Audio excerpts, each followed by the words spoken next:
The following episode is a special presentation of Higher Journeys Radio, a tribute to Dr. Wayne Dyer.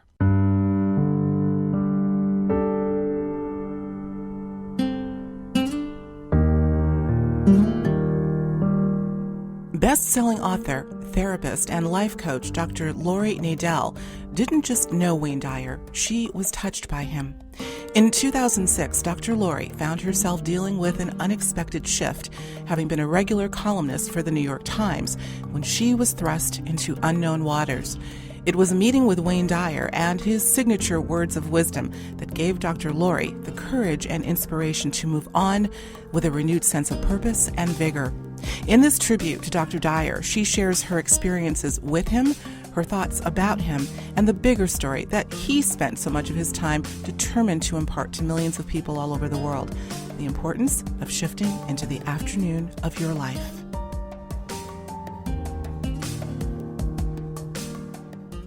Wayne Dyer, I affectionately called him the spiritual man with the churning hand, always visually expressive, always passionate about sharing his wisdom, and always available to those who crossed his path. Well, Dr. Laurie Nadel is one who has crossed his path on several occasions. In fact, they were good friends. But each time their paths crossed, she was left with an indelible imprint of the man who can be aptly called the true father of self-help. We're fortunate today to have Laurie with us to share her recollections and intimate memories of this beautiful soul, who sadly we lost just a short while ago at the end of August, a little over a week ago. And although we are sad and still somewhat shocked at this sudden loss, we go on to cherish not only his memory, but all that he left with us, all that we can use on our continued journey, as Wayne, I'm sure, continues on his. So, Laurie, welcome to Higher Journeys Radio, and thank you so much for joining us on a rather short notice. Well, thank you so much for having me on the show. It's my pleasure, and although bittersweet, I'm really looking forward, and I know that our audience as well are looking forward to some of your interactions with Dr. Dyer. So, you wrote a touching piece recently, I loved it, in the Huffington Post about your friend Wayne as a tribute to how he affected you and your journey. And the piece is called, I love this, Pastrami and Wisdom, written with so much wit and so touching. And in the open of your piece, Laurie, you talk about how in 2006, during a time when you were going through a transition of your own, Wayne's words of wisdom helped you understand how, and I'm going to quote, God sweeps the table clean so that you can get ready to do something else. So if you would give us a little backdrop to this story, this encounter in 2006, we'd love to hear that. I had actually interviewed Wayne a couple of times. I had an internet radio show called The Dr. Laurie Show on Genesis Communications Network, and I'd also had a religion column in the New York Times called Long Island at Worship, and I'd done a story about Wayne's protege, Immaculée Ilibagiza, who was a Rwandan refugee who had escaped the massacre by hiding out in a bathroom. And she had written a book about forgiveness and compassion and her mystical experiences while she was in hiding. Mm-hmm. And she lived on Long Island, and as part of the interview, I got to speak to Wayne and do a telephone interview. And as we were talking and kind of sharing life experiences, he invited me to have lunch with him when he was coming into New York, I guess the next month. And as it happened, my brother, Eric, who is the radio announcer for the Texas Rangers baseball team, was a huge fan of Wayne's, and he was going to be in town with the team on his birthday, which was May 16th. And so I asked Wayne if, would I be able to bring my brother along? And he said, sure, you can bring him along. Wayne's birthday was on May 10th, so they were both Tauruses. And Wayne said, yeah, sure, bring him along. And when we showed up at this deli in Midtown Manhattan, there was another brother-sister team there, also from Brooklyn, and that was Curtis Sliwa, who was the founder of the Guardian Angels, and which is a vigilante group, has been going for many, many years. And his sister, Alita St. James, who is a life coach and who had written a book and I think was looking for some advice from Wayne. And so we started talking about, isn't that odd that, interesting synchronicity that you would have two brother-sister kind of teams or duos showing up at this delicatessen to have lunch with Wayne Dyer. And when he showed up, we kind of went around the table, and then the guys started talking baseball, and Alita and I were talking about kind of life and parenting. And then Wayne kind of came back and was asking me about my column. And what happened was the New York Times had decided to cancel Long Island, New Jersey, Connecticut, and Westchester. All the Sunday sections were being canceled. And so, when you get a column in the New York Times, and I started my journalism career in 1968, so to finally have a column in the New York Times was kind of the pinnacle of my journalism career, and now it was just kind of being taken away, not because of my skill or lack of skill. It was a business decision, and I was, not happy about it. I mean, I wasn't devastated, but I was not pleased about it. And Wayne said something that really, kind of I've reminded of it over time, which was, well, sometimes when we get comfortable, he said, God kind of wipes the table clean. He kind of, like he strips off the tablecloth because he wants you to get ready for something else. Mm-hmm. And, kind of said that you don't be surprised if you start to get too comfortable, if God wipes the table clean. That's poignant. Very poignant. And it kind of took away, kind of the, I guess, self-recrimination. And, well, maybe if I'd done this. And, of course, the decision was completely out of my control and affected everybody who wrote for the section. It wasn't a personal decision or an editorial decision that was directed at me. But I was really pleased that he had told me something that kind of gave me kind of more of a meta view or an overview. Yes. And it kind of helped me to prepare spiritually for a lot of ups and downs that would be coming over the next 6 years or so. Sure. That's it is, I'm going to say it again, very poignant. And, Laurie, he had spent so much of his life sharing this wisdom, often in metaphor with people. And, I think it takes a certain kind of ear to hear it and act on it. You like to think that whomever you're imparting whatever you can to, they're going to take your advice, and it doesn't happen for everybody, but you did, and I think that that's a wonderful thing that goes to show you how closely you're listening and aware and got it. You got that message. Well, it was Wayne who used the phrase, the afternoon of your life, right? And you wrote about that in the article too, versus the morning of your life. And so I want to read a quote of his that you referred to in your HuffPost article, if I may. He says, quote, "The afternoon of our lives represents the time when we begin to shift away from the ego and false self being the dominant force in our life. We begin a journey towards meaning. Now, the morning of our lives is really occupied by ambition, giving as much as you can, collecting as much stuff as you can get, impressing as many people as you can, preparing yourself for a job, saving your money, setting goals, pleasing everybody, doing the right thing, getting good grades in school. All this stuff that's revolved around the ego part of us really believes that who we are is what we get out of it and what we do and what other people think of us. That's basically the essence of the ego," end quote. And so this, of course, is a central theme, not only in your article, but in his wonderful film entitled The Shift, which I just had occasion to watch. I loved it. What does the afternoon of life mean to you, Laurie? And how did you process this message when you heard it directly from Wayne? Well, actually, the phrase, if you don't mind, and Wayne had quoted Carl Jung as the person who came up with the phrase, the afternoon of life, which I had heard before.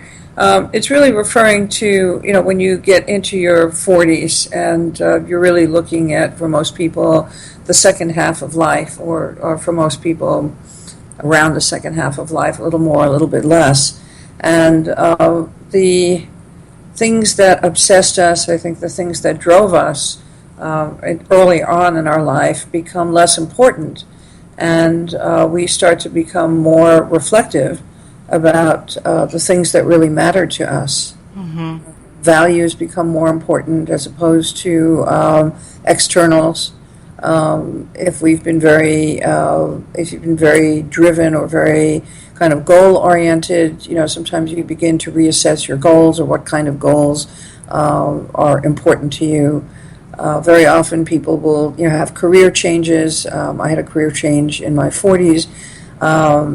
People will start to kind of look at, what is my legacy? How do I want to be remembered? Mm-hmm. And how do I want to live in a fulfilling way with the time I have left? Mm-hmm. Yeah. I wasn't aware that it was Young that had coined that phrase. Yeah. And when I was watching The Shift the other day, I'm sure you've seen the film that Hay House did with Wayne Dyer, and in the very open of the film, you see him getting up at 3:30 in the morning. I wonder if he did that not every day, but most mornings. Got up at 3:30 and was ready for a 6:30, I think, interview shoot. But he gets up and he lights candles, and obviously he's going there sort of in solitude to write one of his books.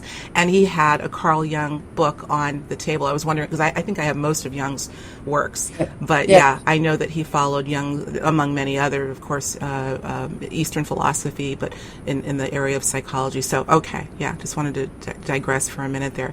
Well, you had occasion to meet with him again, right, in 2009 that you mentioned. And I believe, was he diagnosed with cancer shortly after that?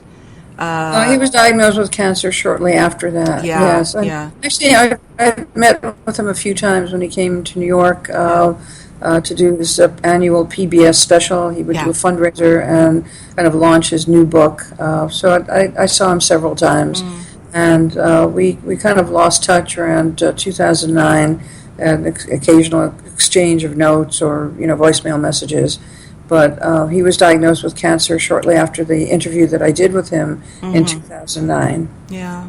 And I believe you said that he spoke of his being aware of being in his afternoon of life. Yeah, very poignant. Yeah. Did you look at that in retrospect and think, I wonder if this is implicit of that he sort of knew on some level that God was going to wipe the table clean and give him another sort of scenario to work with?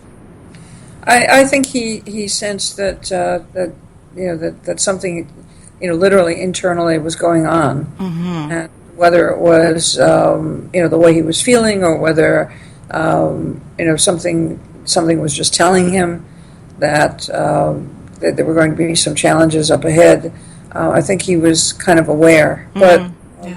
He did continue traveling, not traveling as much, but he did continue to do seminars. He continued to come to New York to do his PBS specials. He still gave seminars on those Hay House cruises, and he continued to be prolific and absolutely as an author and as a seminar leader. Sure. Up until very recently. Yeah.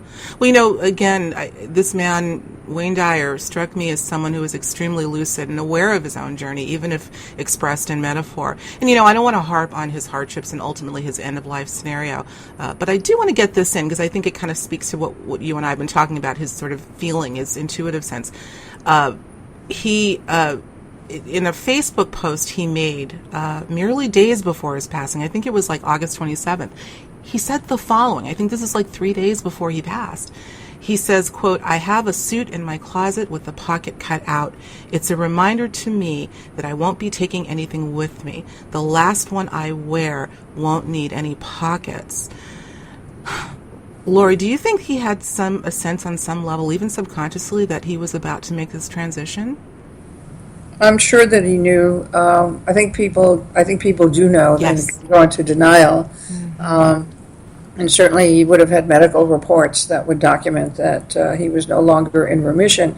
But I do need to share with you that Wayne Dyer did not have a computer, and he may have written something and asked somebody to post it for him, or he may have had an assistant who did all his online work for him. But he himself wrote longhand, and he refused to have email, and he did not have a computer. That's interesting. Well, it's interesting that you say that, because going back to that movie, the Shift, where he's getting up 3:30 in the morning, he'd always say, thank you, thank you, thank you. And then he sits down with a yellow pad and pen with the candles starting to write. And I'm like, I wonder if he really does that. Like, does he really write in longhand? Wow. Okay. That's right. He does. That's something to be said. Wow. Yeah. He refused to have email. Yeah. He had a cell phone, but he refused to have email. Good for him. Well, you and I offline, we just talked about that, right? I think there's something to be said for that. I think it's a choice. I started to say a necessary evil, but it is a choice that we bring this technology into our lives. But I have to tell you, I still, as a writer, I have to write with a pen and pad. I think it does something to the brain when we exercise those muscles. So I hear to him for that. Well, yeah. Definitely. One little point I just want to make in terms of, who knows? Did he have a sense that his transition was coming? And I agree with you. I think a lot of people do. We've seen interesting behaviors of people, sometimes in exuberance just prior, even if it's an accident, that an enthusiasm. So something about the human spirit is celebrating that they're about to go. So we don't know. But, I want to point out, I just recently heard, I think from the family actually, on the Facebook page, that the coroner's report was that there was no trace of leukemia in his body. He died of a heart attack. I don't know if you heard that. No. Yeah. Just interesting. Mm-hmm. Yep, just came out. So, okay, we don't want to focus on that. That was his time. Yeah, it was his time. It was his time. Yeah. Yeah. Well, let's see. Yeah. Where do we go from here? What other stories can you tell us about Wayne?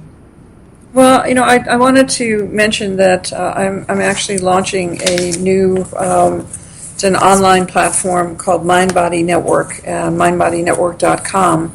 And what we are is an integrated health and wellness community for providers and also people who can go to look for articles, information, online courses, everything, yoga, nutrition, intuition development, at some point meditation, and a lot of self-help information and programs and courses available. Mm-hmm. And if you go to Mind Body Network, or your listeners would go to mindbodynetwork.com, there should be a link there to sign up to get a special report. This is a free special report, which was an interview that I did with Dr. Dyer in 2007, just called A Conversation with Dr. Wayne Dyer about the Tao. That he had been reading the Tao Te Ching, which was written 2,500 years ago by Chinese master Lao Tse. Mm-hmm. And the Tao offers a way of living in a state of flow and gentleness that really kind of took over Wayne's way of being. And after reading it, when he turned 65, he gave away everything that he owned. Mm-hmm. And moved, or he sold. Well, he gave away and he sold everything that he owned. And I guess he just took a backpack or a suitcase, and he moved to Hawaii. That's when he moved to Hawaii. Okay. Yeah. Of course, when Wayne Dyer gives everything away and moves to Hawaii, it's kind of like when Donald Trump goes bankrupt.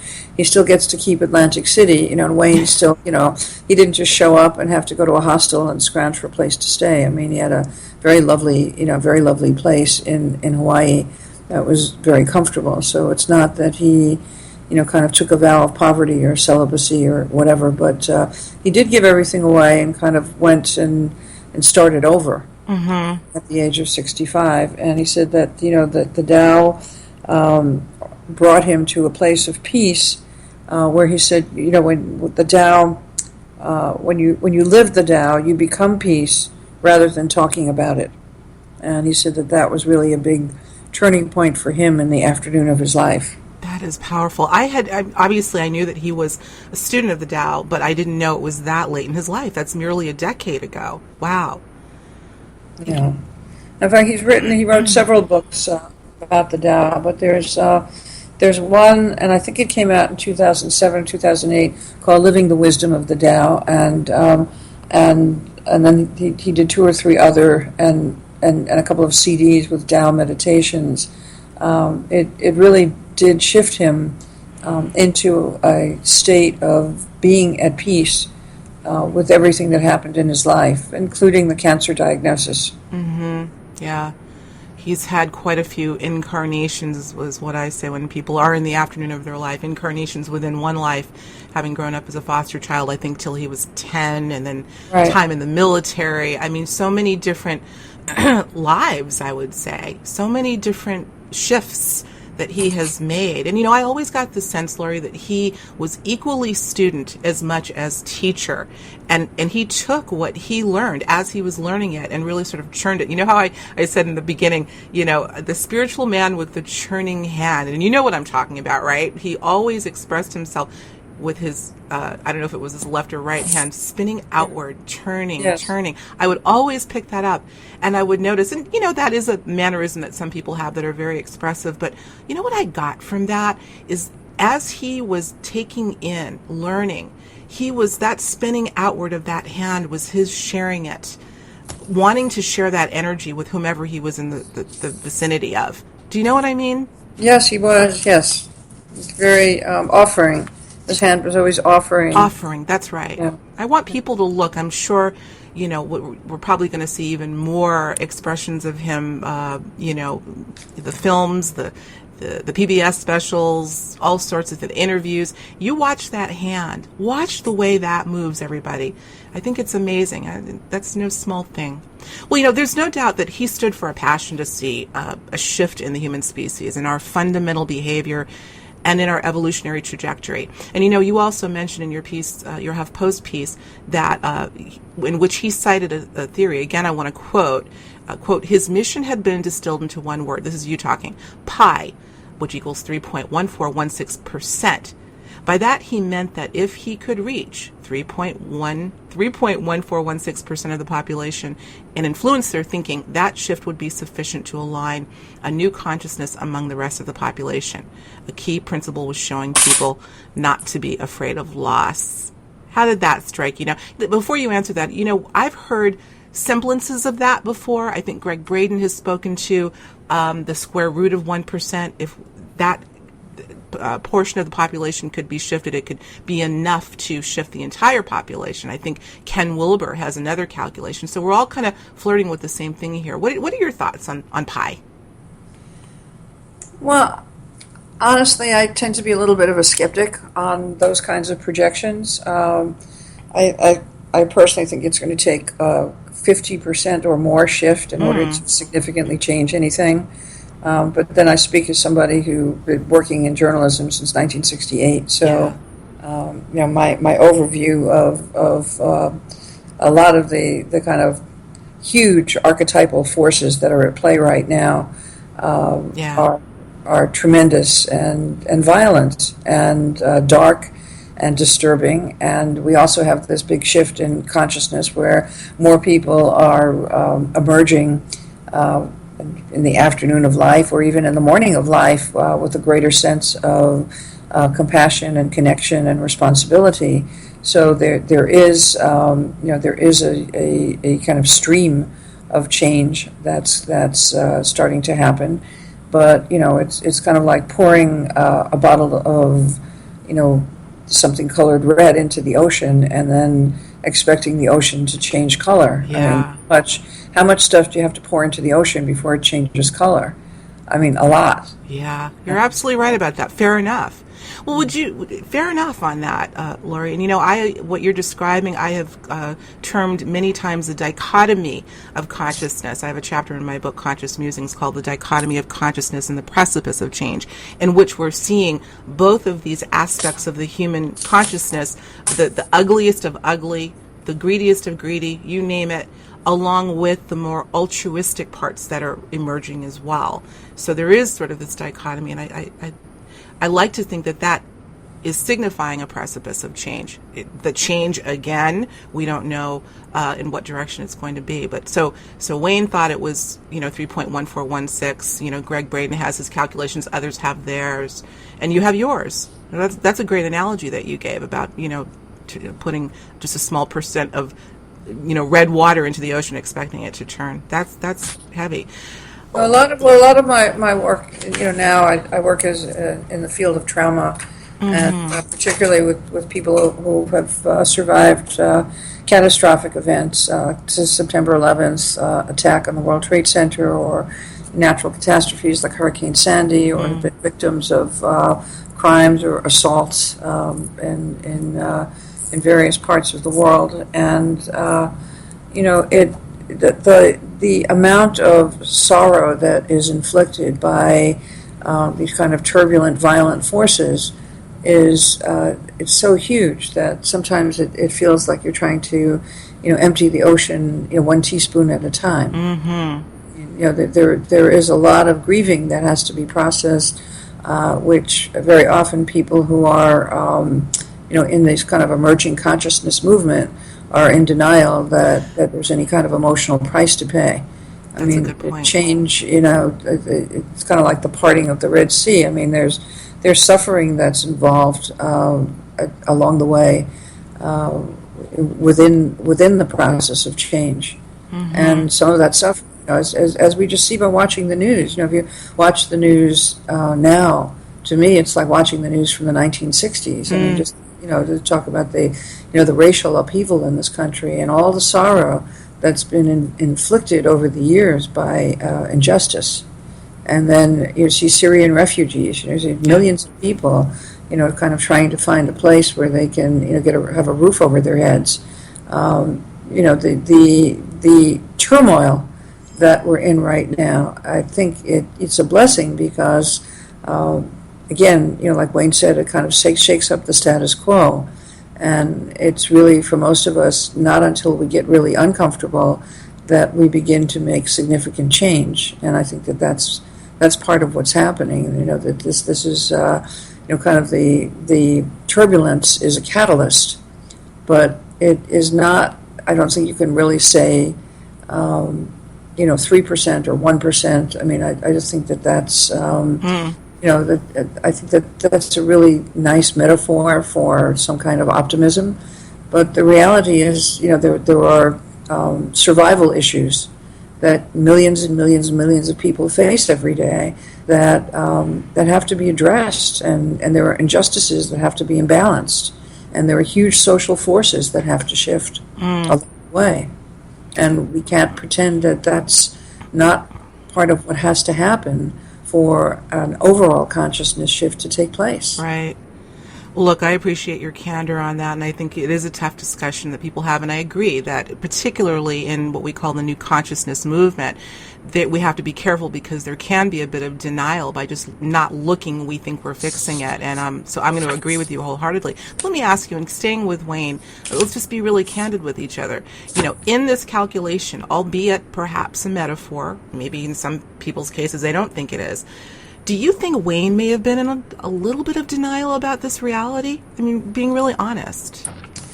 I think that Wayne was aware of, with tremendous compassion about the level of suffering in the world, but he also led a very privileged life, which he was aware of as well. And I think when you're kind of a rock star, and you're extremely wealthy and you're famous, and you have a kind of halo around you, you're not really kind of living on the same world that most other people are. I mean, you don't have to worry about how you're going to pay your phone bill, for example, or you're not dealing with many of the same struggles that most people have to deal with. So it's easy to kind of say, well, look at what I went through. My father left and I was in foster care, and now I love him and I forgive him, and I mean, it's wonderful that he got to that point of serenity, and that he did a lot of work on himself to get there.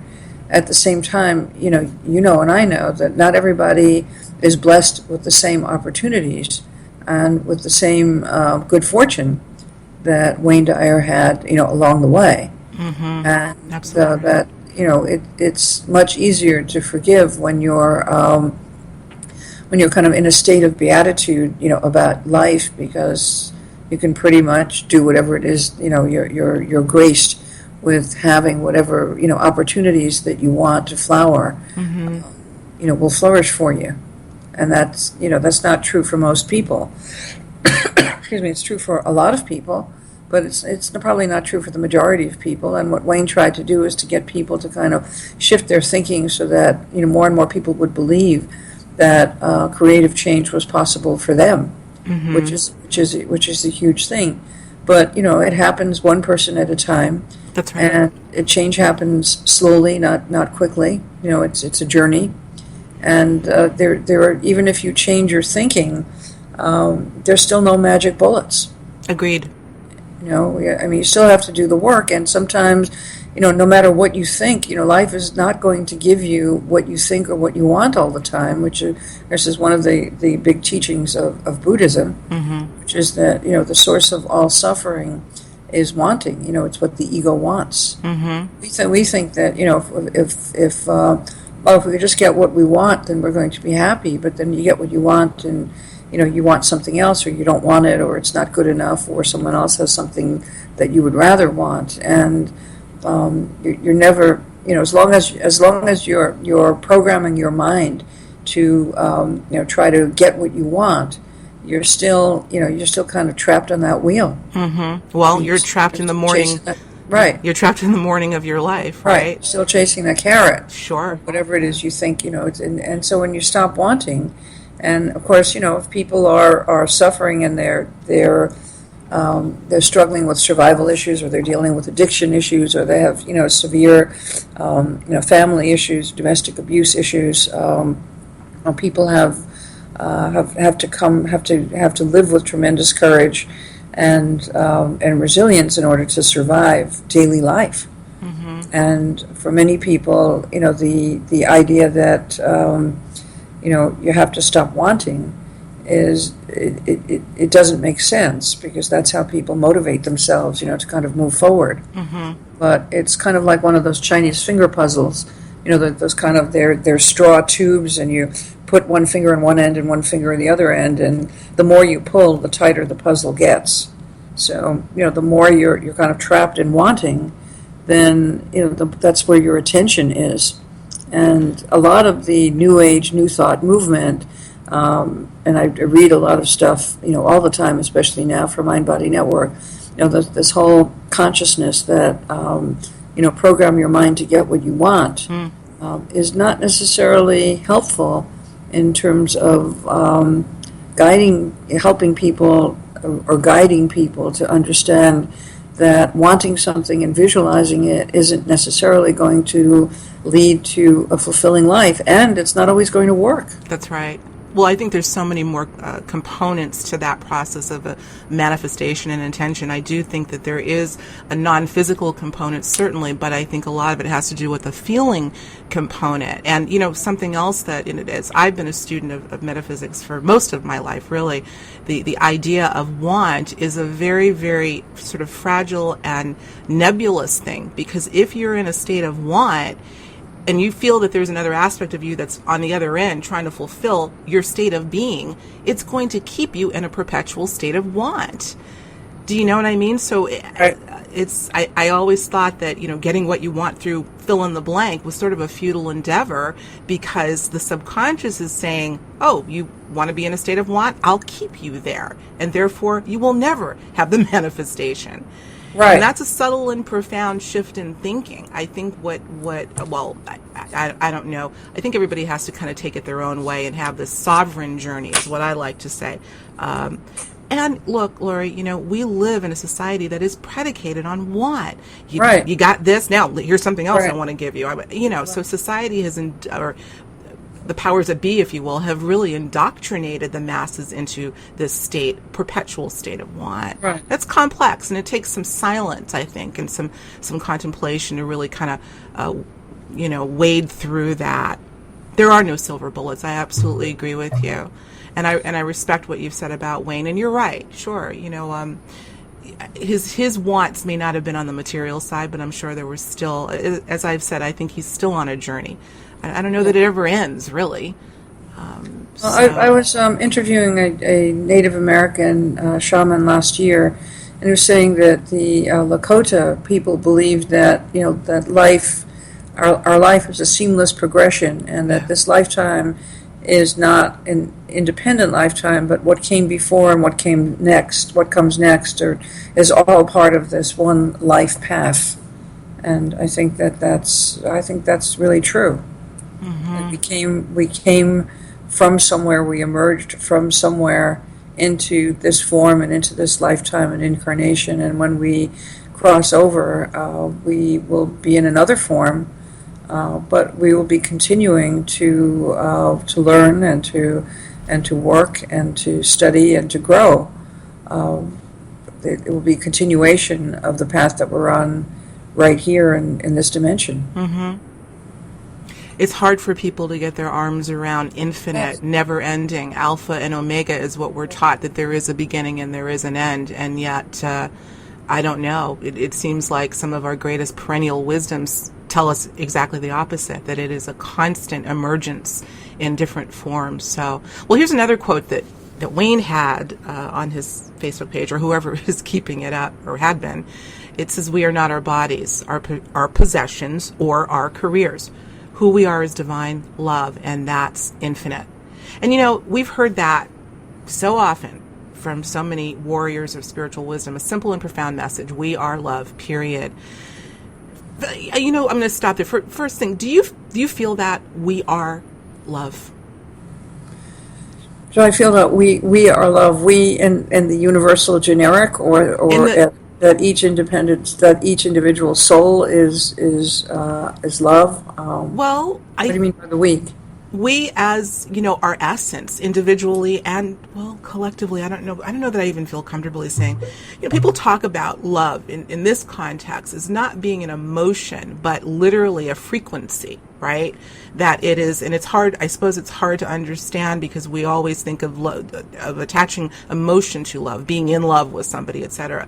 But love is being just the purest form of all that is. It's very new agey, I know, but this is what he said. So that's what I'm talking about, and sort of a frequency. I do believe that at the core we are loving and we are loved, and I do think that there is a frequency, just as there's a frequency of hate. Mm-hmm. There's a frequency of love. There's a frequency of connection. I think that the collective unconscious, or Wayne called it source, or Dr. Larry Dossey calls it one mind. Mm-hmm. Right. There is a universal intelligence, if you will, or higher intelligence, and love is one of the frequency bands that we tap into. That's something to think about. One of the frequency bands, and again, some in the spiritual movement say that it is the ultimate. They're only they say that there are two things: love and fear, and everything else, including hatred, is sort of a derivative of fear, really. So I don't know. I think it's all, my favorite answer when someone asks a question these days is, I don't know.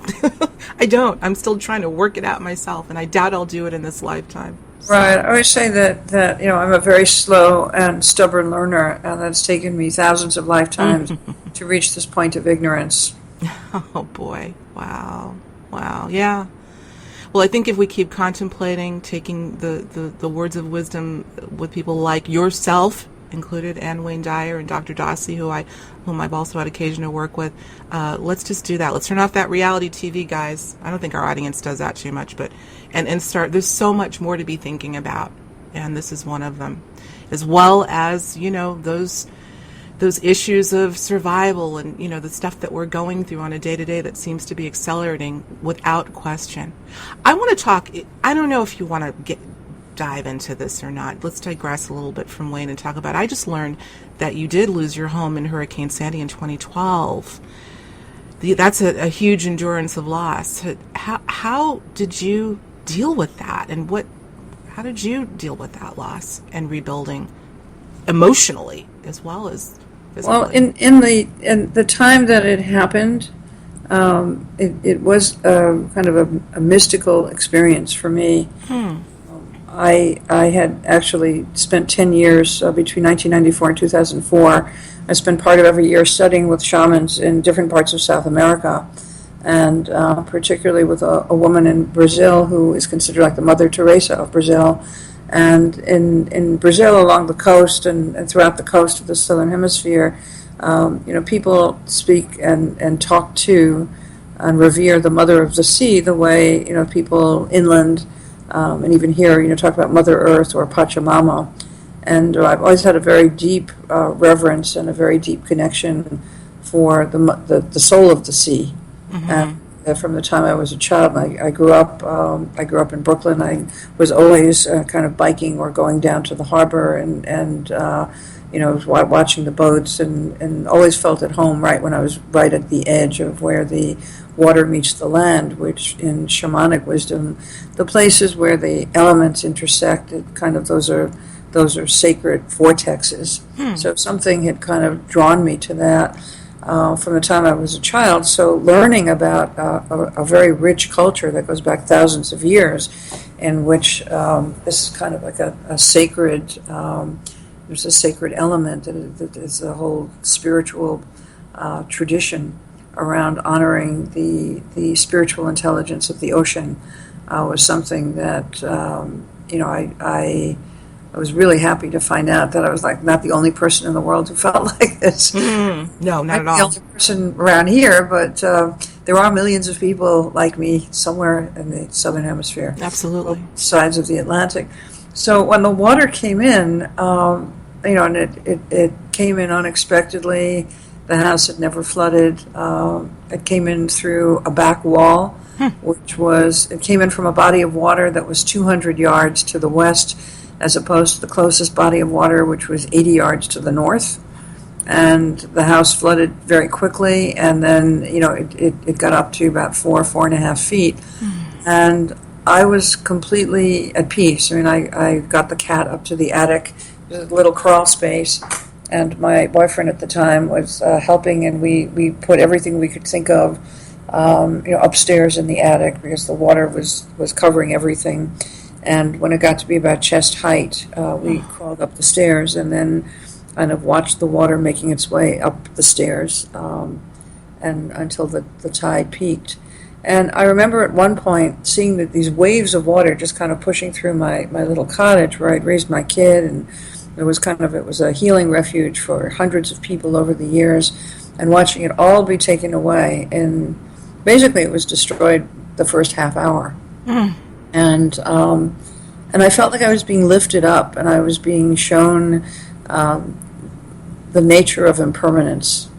And I just looked at everything kind of just dissolving. I mean, literally dissolving, the force of the waves and the salt water. And the couch started floating, and the refrigerator was knocked over. The giant refrigerator was floating, and the dryer was floating. These heavy appliances were floating. It was like watching the movie Titanic in your house. Sure, absolutely. So it was kind of awe-inspiring, because it felt like, wow, that there is a force that is so much greater than anything I could possibly understand.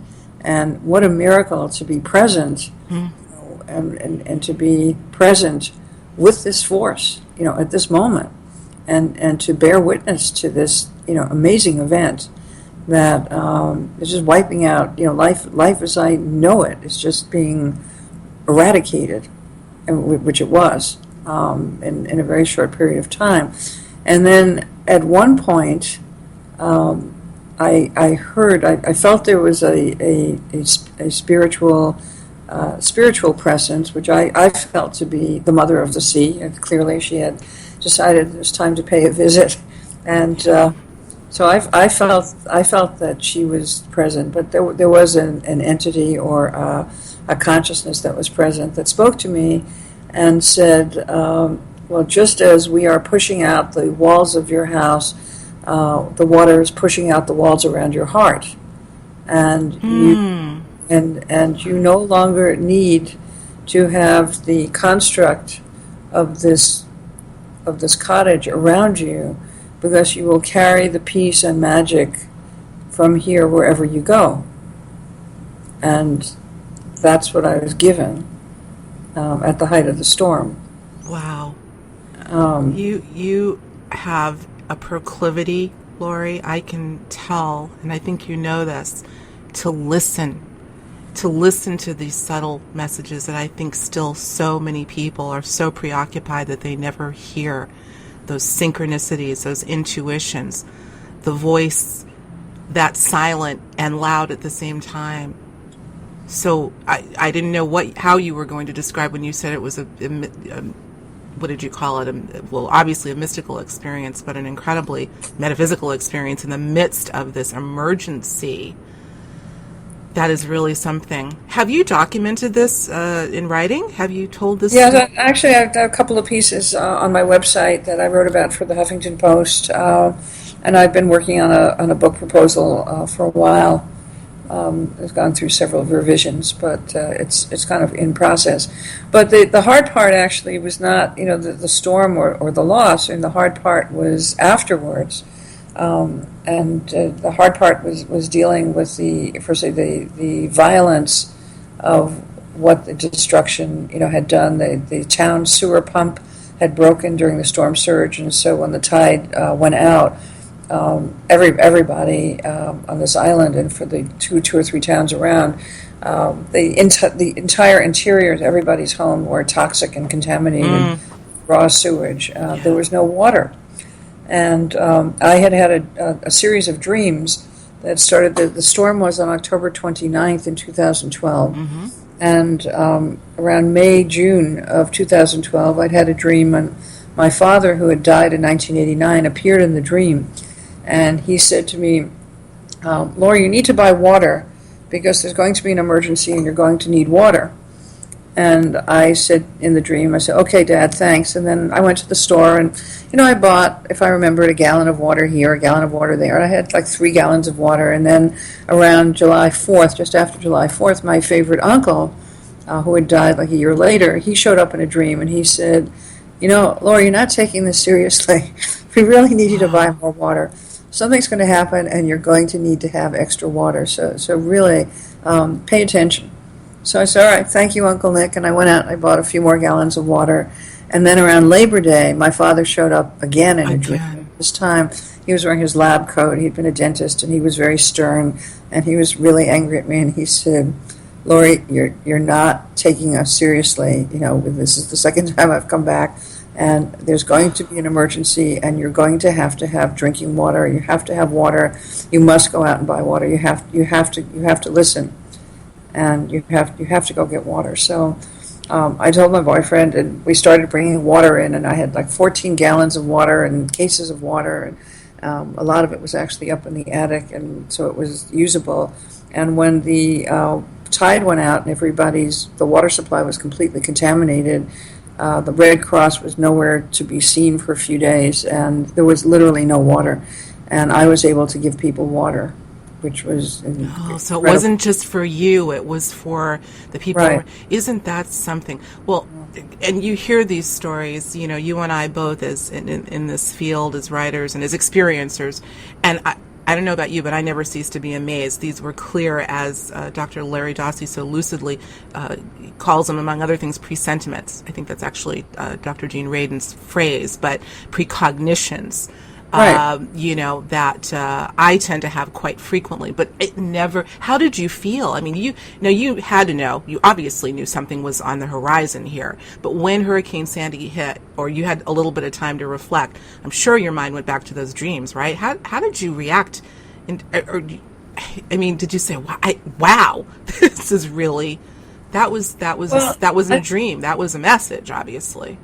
Interesting that there is a feeling that I can pick up, that other people many people can pick up. Animals pick it up. Oh yes, and it's a shift in the energy field around us, or some people call it the matrix, and in Star Wars they call it the Force. But there's like a shift in the Force, and people feel it. Mm-hmm. And people were coming to me in the spring of 2012 saying, something really big is going to happen, something really bad is going to happen. It feels like it did before, the summer before September 11th, when a lot of people were having a sense of dread, and there was it was in the collective unconscious that something huge was about to happen. And, mm-hmm. and neighbors and people were coming in and saying, I don't know what's wrong with me. I wake up in the morning, I have knots in my stomach. I feel like I haven't felt this way since the summer before September 11th. Is there something wrong with me? And I'd say, no, something's coming, and we're feeling it. Absolutely. And we're all feeling it. Yeah, I think some people... It's clear that something, we didn't know what, and of course, as New Yorkers, our first thought was, there's some kind of terrorist attack. I don't think anybody thought in terms of a natural catastrophe that would affect 1 million people on 1,000 miles of coastline. But in the level of the collective unconscious, the warnings were coming through very clearly that something major was going to happen, and that it was going to be really, that the ripple effect is still have left many people unable to get back in their homes. They didn't receive assistance that they needed to rebuild. People have gone bankrupt. People have the marriages are starting to fall apart because of the strain of debt and overexposure financially. I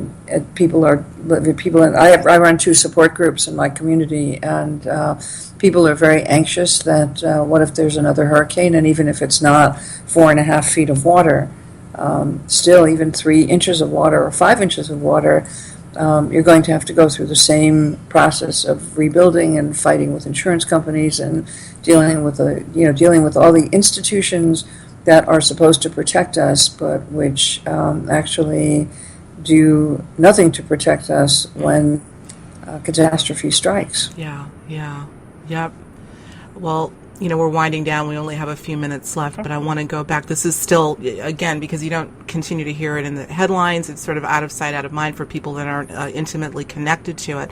But going back to this sort of precognition, this collective precognition that we are aware of, that, many are aware that these things happen. I have heard record amounts of stories, every version of precognitive hunch prior to 9/11 and with other things. Including, by the way, I want to wind down with Wayne a little bit.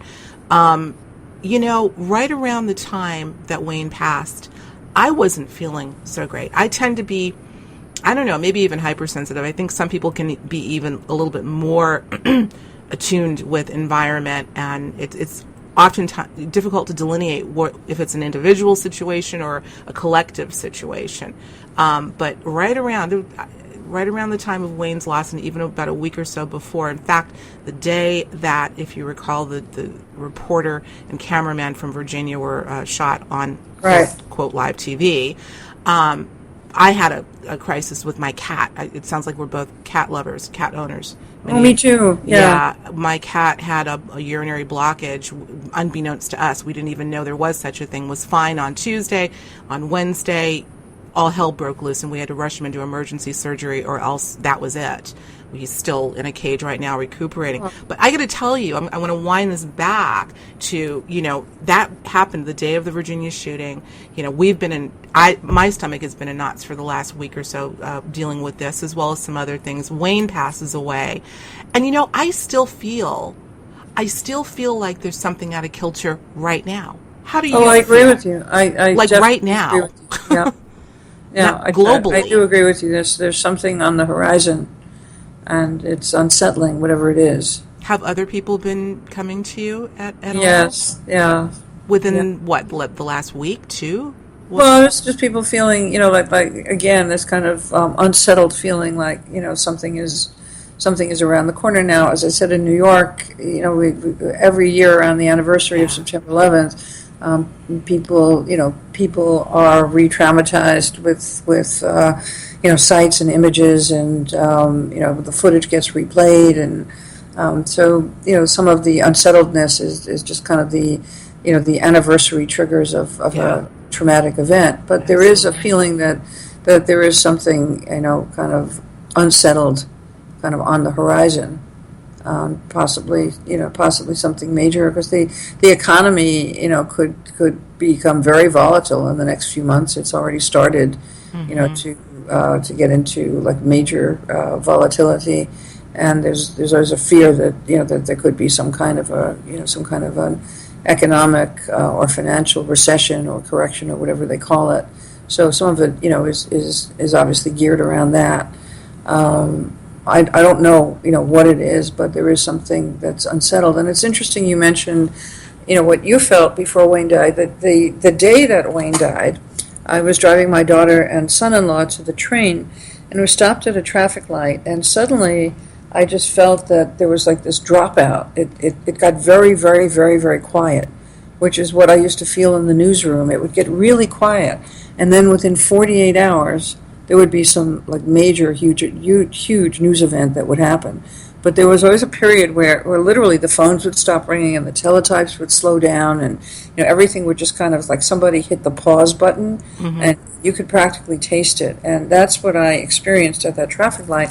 And I said to my daughter and my son-in-law, I said, it's too quiet. And they said, what do you mean it's too quiet? And I explained it to them.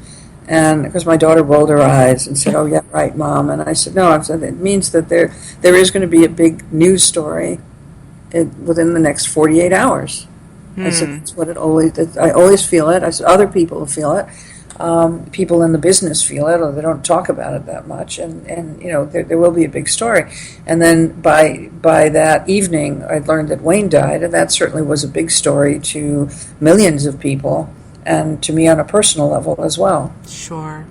And isn't it amazing how, and we go back to this, Dr. Jossie's idea of this one mind. There have been so many different ways it's been described, but this continuum of consciousness that we are tethered to, everything that has sort of cropped up in this conversation, Laurie, which has been fabulous, including a tribute to Wayne, has intimated that we are so much more than our bodies, right? Just we are not our bodies, our possessions, or our careers. Who we are is divine love. You can call it divine love, divine consciousness.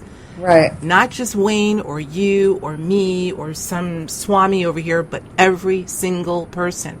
It's our, I started to say birthright. It's even before our birth, obviously. So well, I think it's part of what we're here to experience, and I sometimes use the term spiritual DNA, and as in the last book that I wrote with Jim Baird, it's called Happiness Genes, Unlocking the Positive Potential Within Your DNA. I talked about what I call spiritual DNA, and sometimes we have the soul has a blueprint for what we're meant to experience in this lifetime, and each of these experiences, I think, is supposed to kind of strip away, if you will, a layer of denial or a layer of mask, and so we become closer and closer to resonating with that higher wavelengths, if you will. Well said. Perfect way to close this. Well, before we sign off, and by the way, we're going to sign off, but I don't want you to hang up because I want to have a proper goodbye offline. I always forget to tell my guests this. Tell us where we can find more of your great work. You mentioned the website before. Please mention it again, and we'll make sure to list it. Well, first, I hope that you'll mention mindbodynetwork.com. Absolutely. And people will be able to sign up to receive our news. You, as a practitioner and an internet radio host and an author, hope that you'll join our community. There's no charge to join, and you get your own webpage and can post your own blogs and articles and information. And if you're interested, if you have any online courses, we'd be happy to consider having them on mbn.com. Excellent. And there will be a free special report, a conversation with Dr. Wayne Dyer about the Tao. Excellent. That you can request for signing up. My work can be found on laurienadel.com, and you can contact me through the website, which is Laurie, LAURIENADEL.com. Excellent. Oh, boy, that's fantastic. And I'm so happy to thank you, by the way, for the invitation with the form that you've gotten. And by the way, audience, Laurie and I, although we have never met in person, I hope that we get to one day, are a part of another beautiful group. That's how we know each other, through a group that is led by Dr. Jeffrey Mishlove. What a pleasure, even under these circumstances. And, we had a little tough time getting started. And I said to Laurie, I wonder if Wayne is like, okay, I've had enough people talking about me. I'm going to just throw a little wrench into your action here because enough is enough. You wonder if it was Wayne. So cheers to you, Dr. Wayne Dyer. Cheers to you, Laurie Nadel, for all you do and for sharing your recollections and your incredible insight, literally. Thank you so much.